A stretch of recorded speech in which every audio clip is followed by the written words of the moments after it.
বিশ্ব শান্তি প্রতিষ্ঠায় বাংলাদেশ অন্যতম শীর্ষ ও নির্ভরযোগ্য নাম প্রধানমন্ত্রী।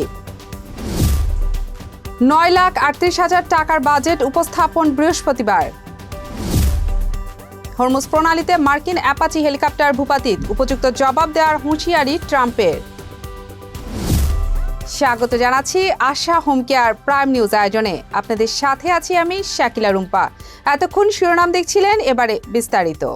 ছোটবেলায় আমাকে রেখে মা যখন কাজে যেতেন তখন তার দুশ্চিন্তার শেষ ছিল না, আর এখন আমার সেই অবস্থা। চিন্তা নেই, আপনার পাশে আছে আশা লেক্সা। এবার হরমুজ প্রণালীতে মার্কিন সামরিক বাহিনীর একটি অত্যাধুনিক অ্যাপাচি হেলিকপ্টার ভূপাতিত হয়েছে। মার্কিন প্রেসিডেন্ট ডোনাল্ড ট্রাম্প ক্ষুব্ধ প্রতিক্রিয়া জানিয়ে সরাসরি ইরানকে এই হামলার জন্য দায়ী করে সময় মতো উপযুক্ত জবাব দেওয়ার হুঁশিয়ারি দিয়েছেন। নিজের সামাজিক যোগাযোগ মাধ্যম ট্রুথ সোশ্যালে দেওয়া এক পোস্টে ট্রাম্প বলেন, হামলা সত্ত্বেও হেলিকপ্টারের 2 পাইলট সম্পূর্ণ নিরাপদ ও অক্ষত আছেন। তবে এই ধৃষ্টতার বিরুদ্ধে যুক্তরাষ্ট্রের পক্ষ থেকে প্রয়োজনীয় পদক্ষেপ নেওয়া এখন অপরিহার্য।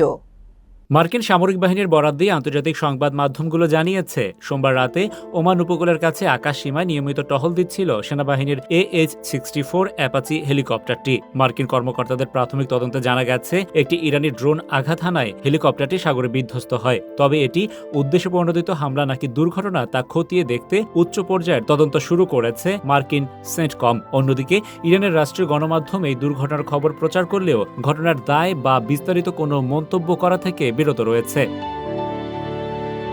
দুর্ঘটনার পর মার্কিন সামরিক ইতিহাসে এক নজিরবিহীন ও ঐতিহাসিক উদ্ধার অভিযান চালানো হয়েছে। হেলিকপ্টারটি সাগরে ভেঙে পড়ার মাত্র 2 ঘন্টার মধ্যে একটি চালকবিহীন সমুদ্র ড্রোন পাঠিয়ে 2 পাইলটকে জীবিত উদ্ধার করা হয়। বাহরাইনে অবস্থিত মার্কিন 5ম নৌবহরের বিশেষ বিভাগ টাস্ক ফোর্স 59 এই ড্রোনটি পরিচালনা করে। ইতিহাসে এই প্রথম কোনো সামরিক উদ্ধার অভিযানে সি ড্রোন ব্যবহার করা হয়। সাগরে ভাসমান ড্রোনটি প্রথমে পাইলটদের উদ্ধার করে নিরাপদ দূরত্বে নিয়ে যায় এবং পরবর্তীতে সেখান থেকে অন্য একটি হেলিকপ্টারের মাধ্যমে তাদের ঘাঁটিতে ফিরে আনা হয়।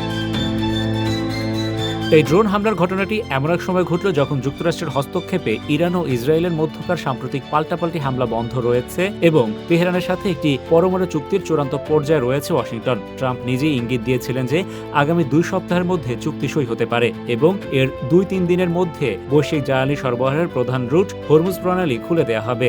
গত 28শে ফেব্রুয়ারি থেকে বিশ্বের মোট জ্বালানির প্রায় 20% সরবরাহকারী এই জলপথটি বন্ধ করে রেখেছে ইরান। জাতিসংঘে নিযুক্ত ইরানের রাষ্ট্রদূত জানিয়েছেন, পাকিস্তানের মাধ্যমে 2 দেশ এই চুক্তির খসড়া নিয়ে বার্তা বিনিময় করছে। ATV USA news desk. Oman উপকূলে মার্কিন অ্যাপাচি হেলিকপ্টার ভূপাতিত করার জবাবে এবার ইরানের ওপর সরাসরি পাল্টা সামরিক হামলা শুরু করেছে মার্কিন সশস্ত্র বাহিনী। যুক্তরাষ্ট্রের সেন্ট্রাল কমান্ড বা সেন্টকম নিশ্চিত করেছে যে মঙ্গলবার বিকেল থেকে ইরানের সামরিক লক্ষ্যবস্তুগুলোতে এই আত্মরক্ষামূলক হামলা চালানো হচ্ছে। মার্কিন কর্মকর্তাদের দাবি, কোনো উস্কানি ছাড়াই ওমান উপকূলে মার্কিন হেলিকপ্টারে ইরানি ড্রোনের যে আঘাত হানা হয়েছিল, এটি তারই একটি আনুপাতিক এবং যৌক্তিক জবাব। প্রেসিডেন্ট ডোনাল্ড ট্রাম্পের কঠোর হুঁশিয়ারির মাত্র কয়েক ঘন্টার মধ্যেই এই হামলা শুরু হলো।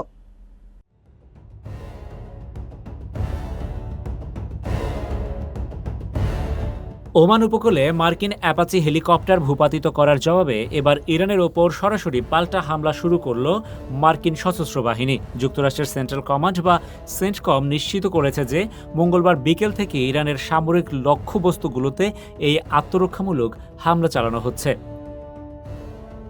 ইরানের রাষ্ট্রীয় গণমাধ্যম এরই মধ্যে নিশ্চিত করেছে যে কৌশলগতভাবে অত্যন্ত সংবেদনশীল হরমুজ প্রণালীর একটি ইরানি দ্বীপে বিকট বিস্ফোরণের শব্দ শোনা গেছে। মার্কিন গোয়েন্দা সূত্রগুলো জানাচ্ছে, সোমবার রাতে ওমান উপকূলে টহলরত মার্কিন AH-64 অ্যাপাচি হেলিকপ্টারটির সাথে একটি ইরানি ড্রোনের সরাসরি সংঘর্ষ ঘটে।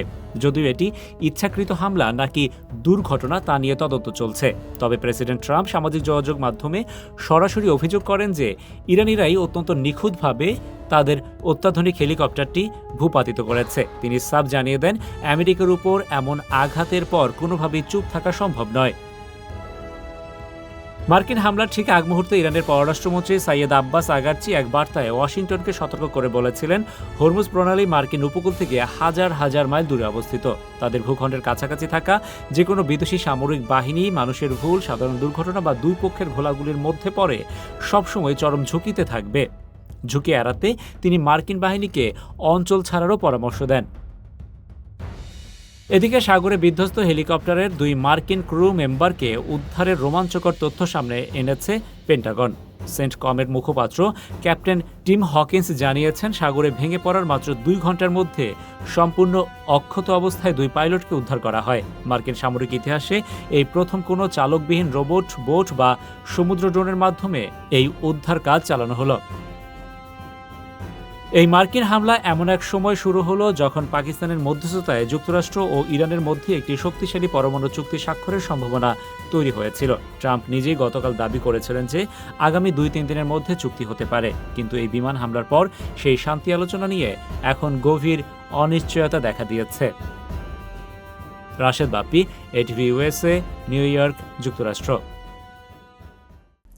যুক্তরাষ্ট্রে বিদেশি দক্ষ কর্মীদের H-1B ভিসার ওপর প্রেসিডেন্ট ট্রাম্পের আরোপিত $1 লাখ ফি বাতিল করেছেন ফেডারেল আদালত। বোস্টনের জেলা আদালত ট্রাম্পের এই সিদ্ধান্তকে অবৈধ কর হিসেবে আখ্যায়িত করে বলেন, কংগ্রেসের অনুমোদন ছাড়া এমন ফি আদায়ের কোনো এখতিয়ার হোয়াইট হাউসের নেই। ডেমোক্র্যাট শাসিত 20টি রাজ্যের মামলার প্রেক্ষিতে আসা এই রায়কে স্বাগত জানিয়েছে সিলিকন ভ্যালি। তবে এই রায়ের বিরুদ্ধে উচ্চ আদালতে আপিল করার ঘোষণা দিয়েছে হোয়াইট হাউস।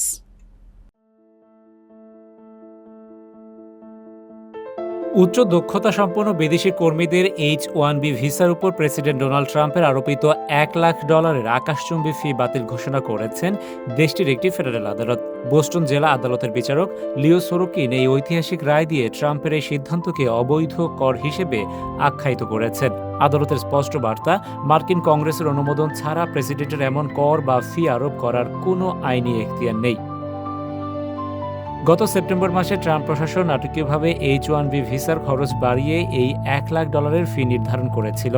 হোয়াইট হাউসের যুক্তি ছিল, এটি কোনো ট্যাক্স নয়, বরং একটি আইনি জরিমানা এবং দেশের স্বার্থে বিদেশি কর্মীদের প্রবেশ সীমিত করার ক্ষমতা প্রেসিডেন্টের রয়েছে। তবে ওবামা আমলে নিযুক্ত বিচারক সোরোকিন প্রশাসনের এই যুক্তি পুরোপুরি নাকচ করে দেন। তিনি রায় লেখেন, এই অর্থের ধরন ও প্রয়োগ স্পষ্ট করে দেয় যে এটি একটি অবৈধ কর। বিচারক গত ফেব্রুয়ারি মাসে সুপ্রিম কোর্টের দেয়া একটি নজির টেনে বলেন, জাতীয় জরুরি অবস্থার দোহাই দিয়েও ট্রাম্পের এমন কর আদায়ের কোনো অধিকার নেই। ফলে মার্কিন পররাষ্ট্র মন্ত্রণালয় বা ইমিগ্রেশন বিভাগ এটি আর কার্যকর করতে পারবে না।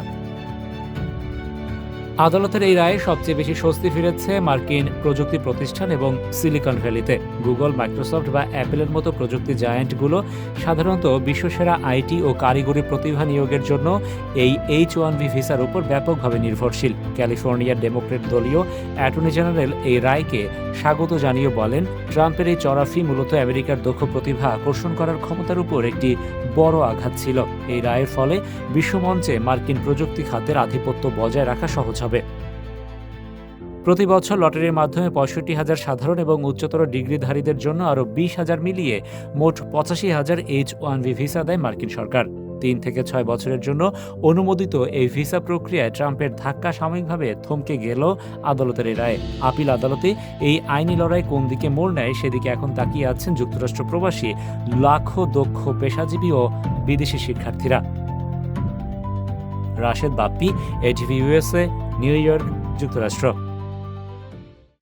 ফুটবল বিশ্বকাপকে সামনে রেখে নিউ ইয়র্ক সিটিতে ইতিহাসের অন্যতম বৃহৎ ও আগ্রাসী ইমিগ্রেশন ক্র্যাকডাউন বা অভিযান পরিচালনার হুঁশিয়ারি দিয়েছেন ট্রাম্প প্রশাসনের সীমান্ত প্রধান টম হোম্যান। সোমবার ফক্স নিউজকে দেওয়া এক সাক্ষাৎকারে হোম্যান জানান, তিনি ইতিমধ্যেই নিউ ইয়র্কের জন্য একটি বিশেষ অপারেশনাল প্ল্যান বা অভিযান পরিকল্পনা পর্যালোচনা করেছেন। গভর্নর ক্যাথি হকলকে দেওয়া নিজের প্রতিশ্রুতির কথা স্মরণ করে দিয়ে তিনি বলেন, খুব শিগগিরই নিউ ইয়র্কের রাস্তায় আগের যে কোনো সময়ের চেয়ে সবচেয়ে বেশি সংখ্যক আইস এজেন্ট দেখা যাবে।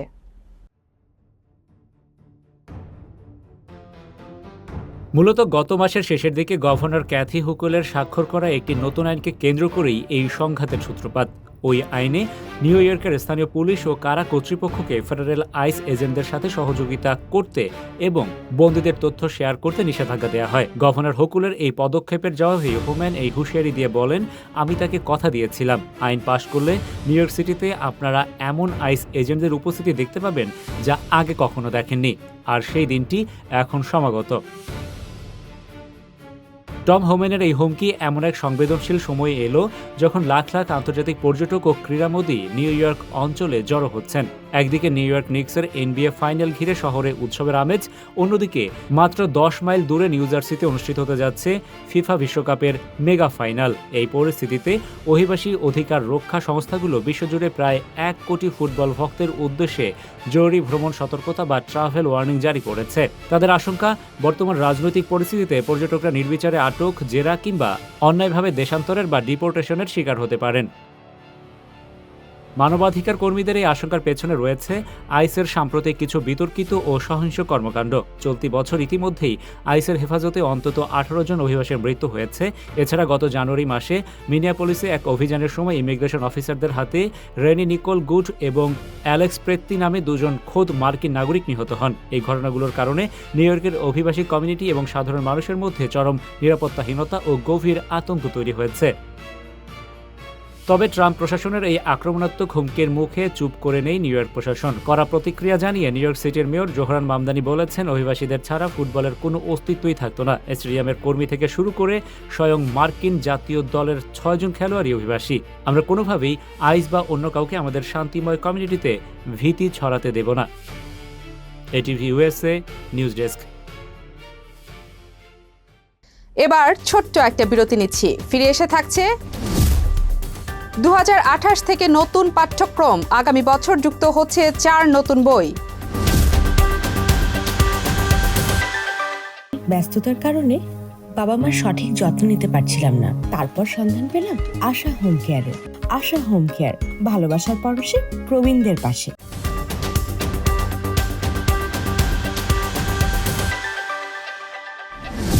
স্বাগত আবারও আশা হোম কেয়ার প্রাইম নিউজ আয়োজনে। যুক্তরাষ্ট্রে বৈধভাবে কাজ করার সুযোগ পাওয়া প্রায় 10 লাখ অভিবাসী এবার তাদের ওয়ার্ক পারমিট বা কর্মসংস্থানের অনুমতি হারানোর তীব্র ঝুঁকিতে পড়েছেন। মার্কিন হোমল্যান্ড সিকিউরিটি বিভাগ বা DHS একটি নতুন প্রস্তাবিত নিয়মের মাধ্যমে ওয়ার্ক পারমিট পাওয়ার শর্ত এবং যোগ্যতা বহুগুণে কঠোর করার পরিকল্পনা হাতে নিয়েছে। এই উদ্যোগ কার্যকর হলে বিভিন্ন দেশ থেকে আসা মানবিক প্যারোলে থাকা অভিবাসী, ডিফার্ড অ্যাকশন সুবিধাভোগী এবং চূড়ান্ত বহিষ্কারাদেশের মুখোমুখি থাকা ব্যক্তিরা সরাসরি কর্মহীন হয়ে পড়তে পারেন। মার্কিন হোমল্যান্ড সিকিউরিটি বিভাগ বা DHS এর প্রস্তাবিত নিয়ম অনুযায়ী এখন থেকে কর্মসংস্থানের অনুমতি নেওয়ার ক্ষেত্রে অত্যন্ত কঠোর যাচাই বাছাই করা হবে। অধিকাংশ ক্ষেত্রে ওয়ার্ক পারমিটের মেয়াদ কমিয়ে মাত্র 1 বছরে সীমাবদ্ধ রাখা হতে পারে। আবেদনকারীদের কেবল ফর্ম জমা দিলেই চলবে না, বরং তাদের তীব্র অর্থনৈতিক প্রয়োজনীয়তা প্রমাণের পাশাপাশি অতিরিক্ত ব্যাকগ্রাউন্ড ভেরিফিকেশন বা অপরাধের ইতিহাস পরীক্ষা করতে হবে। এছাড়া নতুন শর্ত অনুযায়ী পারমিট নবায়নের জন্য সংশ্লিষ্ট কর্মস্থলকে অবশ্যই ফেডারেল ভেরিফাই কর্মসূচিতে নিবন্ধিত থাকতে হবে। সংশ্লিষ্ট বিশেষজ্ঞরা বলছেন, এই নীতিমালার কারণে সবচেয়ে বেশি ঝুঁকিতে পড়বেন সেই সব অভিবাসী যাদের বিরুদ্ধে ইতিপূর্বেই আদালত থেকে চূড়ান্ত বহিষ্কারের আদেশ দেওয়া হয়েছে, কিন্তু বিভিন্ন আইনি জটিলতায় তারা এখনও যুক্তরাষ্ট্রে অবস্থান করছেন। নতুন নিয়ম পাশ হলে এই শ্রেণীর অধিকাংশ ব্যক্তি আর কোনোভাবেই বৈধভাবে কাজ করার সুযোগ পাবেন না। পরিসংখ্যান অনুযায়ী 2024 অর্থবছরে এই ক্যাটাগরিগুলোতে মোট 9,78,000-এরও বেশি ওয়ার্ক পারমিটের আবেদন প্রক্রিয়াকরণ করা হয়েছিল। ফলে এবার একসঙ্গে প্রায় 10 লাখ মানুষের কর্মসংস্থান বাতিলের আশঙ্কা করা হচ্ছে। এই কঠোর পদক্ষেপের পক্ষে যুক্তি দিয়ে DHS জানিয়েছে, এর মূল উদ্দেশ্য হল অবৈধ অভিবাসনের প্রতি মানুষের আকর্ষণ কমানো এবং মার্কিন নাগরিকদের জন্য কর্মসংস্থানের সুযোগ আরও বাড়ানো। তবে এই সিদ্ধান্তের তীব্র সমালোচনা করেছেন অভিবাসন বিষয়ের আইনজীবী ও অর্থনীতিবিদরা। অভিবাসন বিশেষজ্ঞরা মনে করেন, কর্মসংস্থানকে এখন আর অধিকার নয়, বরং সরকারের বিবেচনাধীন একটি করুণা হিসেবে প্রতিষ্ঠা করতে যাচ্ছে প্রশাসন।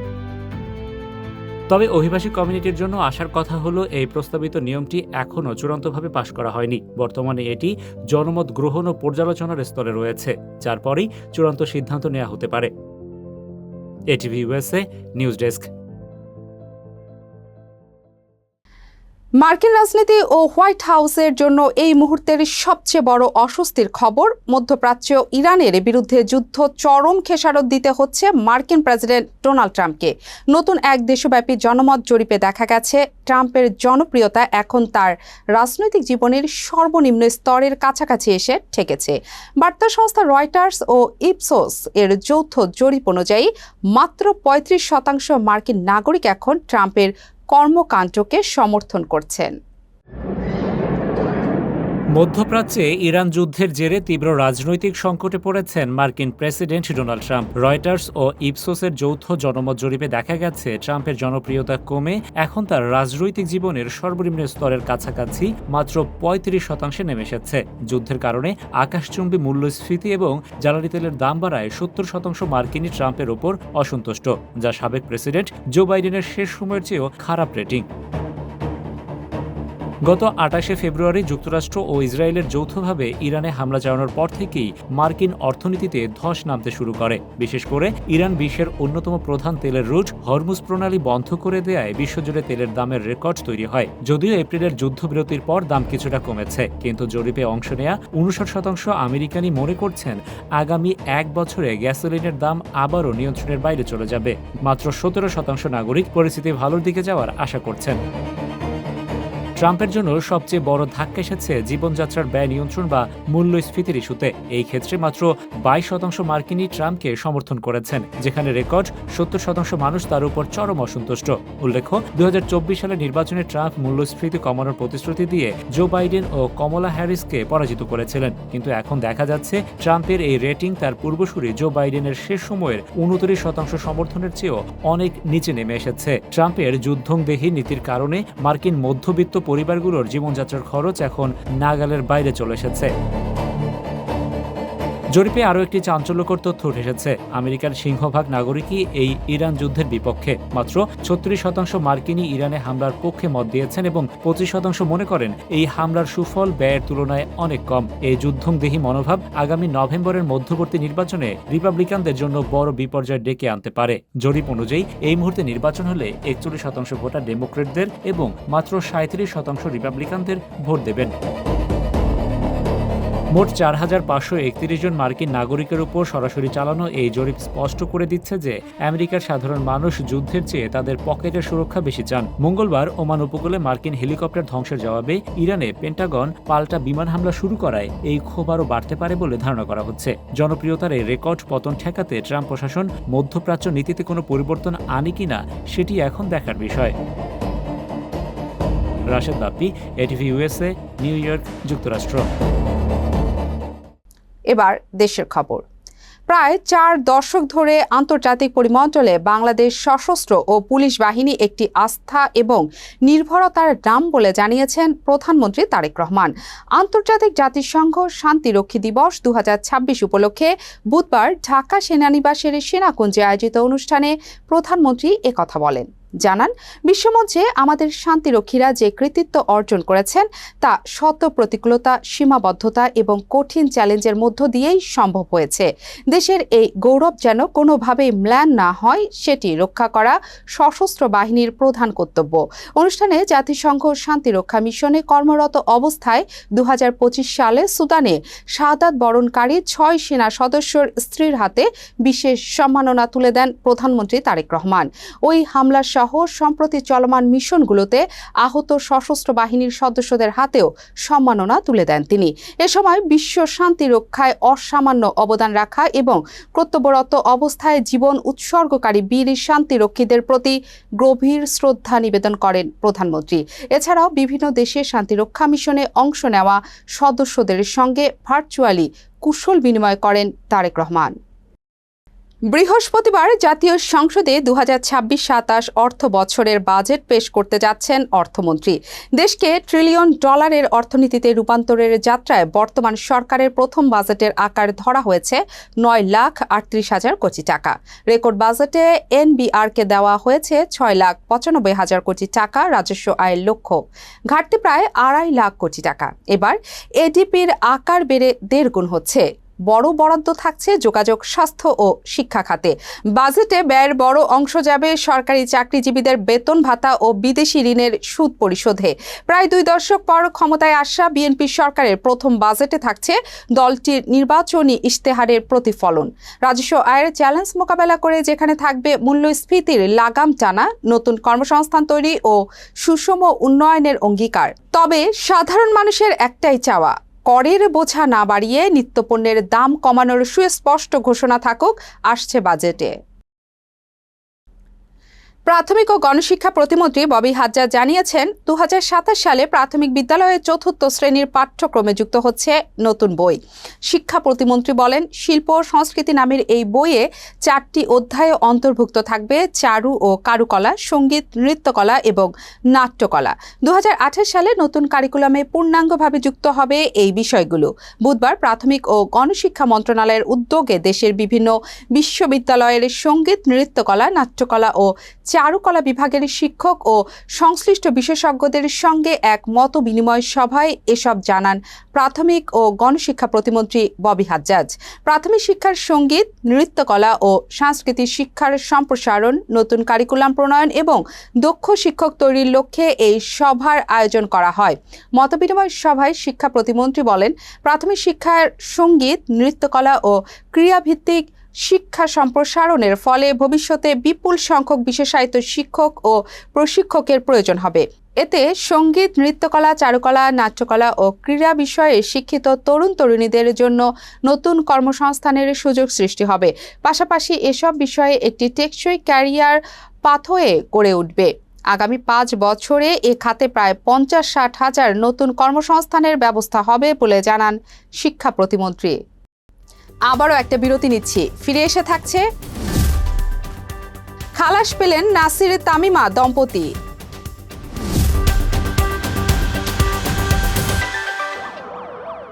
আমি যদি মিথ্যে বলতাম তাহলে আমার ছেলেটা কি শিখত? বাবা, সব সময় সাদাকে সাদা এবং কালোকে কালো বলি। সাপ্তাহিক সাদা কালো, আমরা সাদাকে সাদা, কালোকে কালো বলি।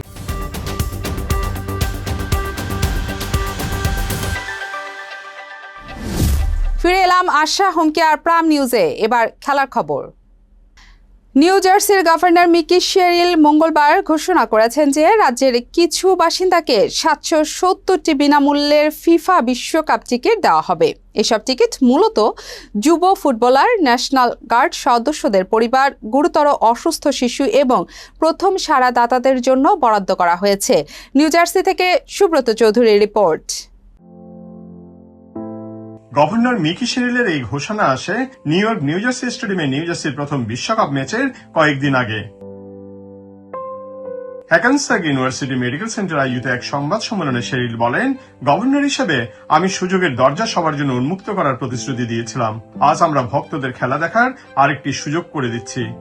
Hello, we would like to thank the Governor Mickey Sherrill to give out the free World Cup ticket and the New Jersey residents. 500টি টিকিট যাবে সুবিধাবঞ্চিত এলাকার নিউ জার্সি ইয়ুথ সকার খেলোয়াড়দের, বিদেশে মোতায়েন থাকা নিউ জার্সির ন্যাশনাল গার্ড সদস্যদের পরিবার, মেক এ উইশ কর্মসূচির রোগী এবং বিশ্বকাপ কার্যক্রমে যুক্ত বার্গেন কাউন্টির প্রথম সাড়াদাতাদের কাছে।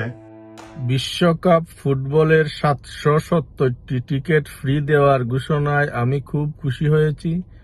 গভর্নর মিকি শেরিলকে আন্তরিক ধন্যবাদ। 200টি টিকিট বরাদ্দ থাকবে নিউ জার্সির নার্স, স্বাস্থ্যসেবা কর্মী এবং গুরুতর অসুস্থ শিশু ও তাদের পরিবারের জন্য। বাকি 70টি টিকিট সাধারণ বাসিন্দারা একটি বিশেষ ওয়ার্ল্ড কাপ রিওয়ার্ডস কর্মসূচির মাধ্যমে পেতে পারবেন, যেখানে ছোট ব্যবসা পরিদর্শন ও কমিউনিটি অনুষ্ঠানে অংশ নিয়ে যোগ্যতা অর্জন করা যাবে। মিকি শেরিল জানান, টিকিটগুলো সম্পূর্ণভাবে বেসরকারি অংশীদারদের অর্থায়নে দেওয়া হচ্ছে। অংশীদারদের মধ্যে রয়েছে উবার, চুজ নিউ জার্সি এবং Hackensack Meridian Health. Subrata Chowdhury, ATV USA, New Jersey, America. Divorce না দিয়ে অন্যের স্ত্রীকে বিয়ে করার অভিযোগে করা বহুল আলোচিত মামলায় ক্রিকেটার নাসির হোসেন এবং তার স্ত্রী তামিমা সুলতানা তাম্মি আদালত থেকে বেকসুর খালাস পেয়েছেন। বুধবার দুপুরে ঢাকার অতিরিক্ত চিফ মেট্রোপলিটন ম্যাজিস্ট্রেট জসিতা ইসলামের আদালত এই রায় ঘোষণা করেন। দ্বন্দ্ববিধির পৃথক ধারায় আসামিদের বিরুদ্ধে আনীত অভিযোগ সন্দেহাতীত প্রমাণিত না হওয়ায় আদালত তাদের খালাস দিয়েছেন বলে রায়ে উল্লেখ করা হয়। শুরু থেকেই অভিযোগ অস্বীকার করে আসছেন নাসির হোসেন ও তামিমা সুলতানা। তাদের দাবি, আগের বৈবাহিক সম্পর্ক আইন অনুযায়ী শেষ হওয়ার পরই তারা বিবাহ বন্ধনে আবদ্ধ হয়েছেন। আইসল্যান্ডের বিপক্ষে প্রস্তুতি ম্যাচে গোল করে আর্জেন্টিনা জাতীয় দলের ইতিহাসে সবচেয়ে বেশি বয়সে গোল করার রেকর্ড করেছেন মহাতারকা লিওনেল মেসি। ম্যাচটিতে শুরু থেকে খেলেননি মেসি। সামান্য হ্যামস্ট্রিং সমস্যার কারণে তাকে বেঞ্চে রাখা হয়েছিল। তবে দ্বিতীয়ার্ধে মাঠে নেমেই তিনি নিজের উপস্থিতির জানান দেন, নতুন করে জায়গা করে নেন ইতিহাসের পাতায়। ৬৯তম মিনিটে বদলি হিসেবে মাঠে নামার সময় প্রায় ৮৮,০০০ দর্শকের করতালিতে মুখর হয়ে ওঠে পুরো স্টেডিয়াম। মাঠে নামার ২ মিনিটের মধ্যে আর্জেন্টিনার আক্রমণের কেন্দ্রবিন্দু হয়ে ওঠেন তিনি। তার নিখুঁত পাস থেকে তৈরি হওয়া আক্রমণে বক্সের ভেতরে ফাউলের শিকার হন লাউতারো মার্তিনেজ। ৭১তম মিনিটে পাওয়া পেনাল্টি থেকে নির্ভুল শটে গোল করেন মেসি। এর মাধ্যমে আর্জেন্টিনার জার্সিতে নিজের আন্তর্জাতিক গোল সংখ্যা নিয়ে যান ১১৭-তে। তবে এই গোলের গুরুত্ব শুধু স্কোরশিটে সীমাবদ্ধ নয়। ৩৮ বছর ১১ মাস ১৮ দিন বয়সে গোল করে আর্জেন্টিনার জাতীয় দলের ইতিহাসে সবচেয়ে বেশি বয়সে গোল করার রেকর্ড নিজের করে নিয়েছেন তিনি। শেষ করার আগে থাকছে বিনোদনের খবর। দক্ষিণ ভারতীয় চলচ্চিত্রের এক অধ্যায়ের সমাপ্তি হলো। তামিল সিনেমার কিংবদন্তি পরিচালক ও অভিনেতা ভারতীরাজা বুধবার ভোরে চেন্নাইয়ের নিজ বাসভবনে মৃত্যুবরণ করেছেন। বয়স হয়েছিল ৮৪ বছর। বিস্তারিত ডেস্ক রিপোর্টে। বার্ধক্যজনিত নানা শারীরিক জটিলতায় দীর্ঘদিন ধরেই ভুগছিলেন এই প্রবীণ চলচ্চিত্র নির্মাতা। বুধবার ভোরে সেই দীর্ঘ লড়াইয়ের পরিসমাপ্তি ঘটে। তার মৃত্যুর খবর নিশ্চিত করেছে তামিল ফিল্ম প্রডিউসার্স কাউন্সিল। সংগঠনটির পক্ষ থেকে বলা হয়েছে, ভারতীরাজা কেবল একজন সফল পরিচালকই ছিলেন না, ছিলেন গোটা চলচ্চিত্র জগতের অভিভাবক তুল্য এক ব্যক্তিত্ব। অভিনেত্রী ও রাজনীতিবিদ খুশবু সুন্দর সুখ প্রকাশ করে বলেন, ভারতীরাজা ছিলেন চলচ্চিত্র নির্মাণের এক জীবন্ত বিদ্যালয়, যার শূন্যতা তামিল সিনেমা কখনো পূরণ করতে পারবে না। ৭০-এর দশকের শেষ ভাগে তামিল সিনেমায় এক নতুন ধারার সূচনা করেছিলেন ভারতীরাজা। গ্রামীণ জীবন, মানুষের আবেগ আর কাঁচা বাস্তবতাকে তিনি যেভাবে বড় পর্দায় তুলে ধরেছিলেন তা তাকে দিয়েছিল স্বতন্ত্র পরিচিতি। ১৬ ভাইয়া থিনিলে, কিজাক্কে পোগমরেল, মুধল মারিয়াথাই ও কিজাক্কু চিমাইলের মতো কালজয়ী ছবি তাকে চিরস্মরণীয় করে রেখেছে। পরিচালনার পাশাপাশি অভিনেতা হিসেবেও সমান সুনাম ছিল তার। আয়ুথা এজথু, মহারাজা সহ একাধিক ছবিতে তার অভিনয় দর্শক মহলে ব্যাপক প্রশংসা পেয়েছে। ২০২৫ সালের থুদারুম ছিল তার সর্বশেষ বড় পর্দার কাজ। ব্যক্তি জীবনে স্ত্রী চন্দ্রলীলা ও কন্যা জননীকে রেখে গেছেন তিনি।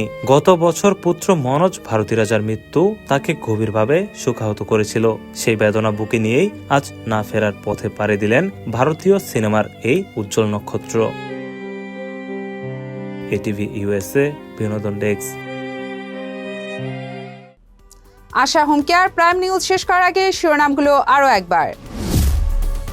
বিশ্ব শান্তি প্রতিষ্ঠায় বাংলাদেশ অন্যতম শীর্ষ ও নির্ভরযোগ্য নাম, প্রধানমন্ত্রী। ৯,৩৮,০০০ টাকার বাজেট উপস্থাপন বৃহস্পতিবার। হরমুজ প্রণালীতে মার্কিন অ্যাপাচি হেলিকপ্টার ভূপাতিত, উপযুক্ত জবাব দেওয়ার হুঁশিয়ারি ট্রাম্পের। এতক্ষণ আশা হোম কেয়ার প্রাইম নিউজ আয়োজনে আমাদের সাথে থাকার জন্য ধন্যবাদ। এটিভি ইউএসএ দেখতে ডাউনলোড করুন অ্যাপ, চোখ রাখুন এটিভি ইউএস এর ফেসবুক পেজ ও ইউটিউব চ্যানেলে। থাকুন এটিভি ইউএস এর সাথে, থাকুন সংবাদে সংস্কৃতিতে, বিশ্বজুড়ে বাঙালিয়ানায়।